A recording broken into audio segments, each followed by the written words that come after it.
നമസ്കാരം. 2-3 ദിവസമായിട്ട് ഗണഗീതത്തിനെ കുറിച്ച് എല്ലാവരും പറയുന്നുണ്ടായിരുന്നു. അപ്പൊ എന്താ ഗണഗീതം എന്നറിയാൻ വേണ്ടിയിട്ട് ഞാൻ യൂട്യൂബിൽ കയറിയൊന്ന് നോക്കി. എനിക്കറിഞ്ഞ ഗണഗീതം ഞാൻ യൂട്യൂബിൽ നോക്കിയപ്പോ കിട്ടിയത് പറഞ്ഞുതരാം.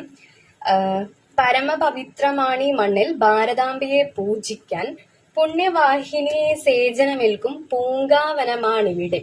ഇതാണ് ഗണഗീതം എന്ന് പറഞ്ഞപ്പോ യൂട്യൂബിൽ തിരഞ്ഞപ്പോ കിട്ടിയ വീഡിയോയിലുണ്ടായിരുന്ന ലിറിക്സ്.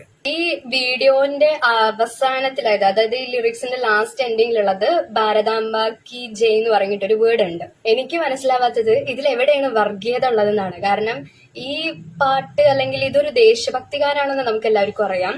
അത് ചിലവര് RSSന്റെ ദേശഭക്തി ഗാനാണ്, അല്ലെങ്കിൽ RSSന് വേണ്ടിയിട്ടുള്ള ഒരു പാട്ടാണത്. ഇതിലിപ്പോ എന്താണ് ഒരു പ്രശ്നം എന്ന് ആരും പറഞ്ഞിരുന്നില്ല. ഇന്ന വാക്കാണ് അല്ലെങ്കിൽ ഇന്ന വരിയാണെന്ന് എടുത്തു പറയുകയാണെങ്കിൽ പിന്നെയും കുഴപ്പമില്ല. ഈ ഭാരതാംബ എന്ന് വന്നു കഴിഞ്ഞാൽ തന്നെ RSSന്റെ പ്രശ്നമാണ്. അല്ലെങ്കിൽ ഭാരത് മാതാ കി ജയ്, പിന്നെ ഭാരതാംബ, ഹിന്ദുസ്ഥാൻ, അങ്ങനെയുള്ള വേർഡ് വന്നാൽ തന്നെ RSS. അല്ലാതെ ഇതിലെവിടെയാണ് വർഗീയത? ഇനിയിപ്പോ ഇത് RSSന്റെ ശരിക്കുള്ള പാട്ടാണോ ചോദിച്ചാൽ എനിക്കറിയില്ല. പക്ഷെ ഈ കുട്ടികൾ ഇത് പാടുന്നതും ഇതൊരു വർഗീയതയായിട്ട് ചിത്രീകരിക്കാനുള്ള കാരണം എന്താണെന്നാണ് മനസ്സിലാവാത്തത്.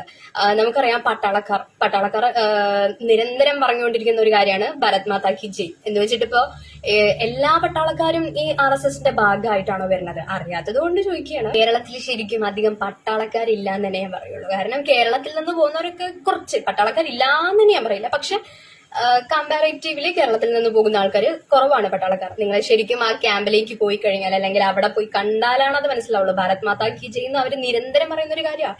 ഇതില് ഒരു വർഗീയതയും ഇല്ല. അവര് കുട്ടികളാണ്, ദേശഭക്തി ഗാനം പാടി, അതും ഓക്കെ. പക്ഷെ അത് RSSന്റെ ദേശഭക്തി ഗാനമാണ്, അതെന്തിനാണ് ഇവിടെ പാടിയത്? ആ ചോദ്യം മാത്രമാണ് തെറ്റായിട്ടുള്ളത്.